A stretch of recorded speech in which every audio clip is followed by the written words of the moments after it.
ودان صاحب لیکي چې هغه اظهار ته خوله را جوړه کړي خو زړه ونه کړي. هغه اظهار ته خوله را جوړه کړي خو زړه ونه کړي، لکه چې زخم را سوری شي او اوبه ونه کړي.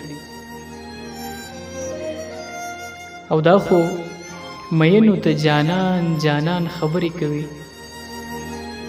دا خو مینو ته جانان جانان خبرې کوي، بیا مین ولې احترام د بیلتانه ونه کړي. دا خو مینو ته جانان جانان خبرې کوي، بیا مین ولې احترام د بیلتانه ونه کړي.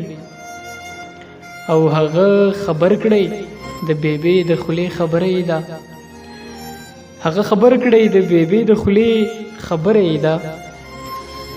هسې نه چرته تشدد په ژوندانه ونه کړي.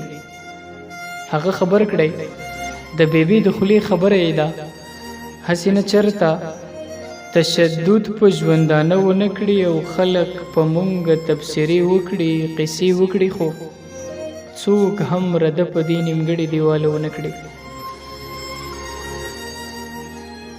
مختصر داسې دی چې ودان له خپلې سترګې ټوله ورځ پیغور ورکوي چې ستا تصویر ته شوګیره د لمر خاته ونه کړي، چې ستا تصویر ته شوګیره د لمر خاته ونه کړي.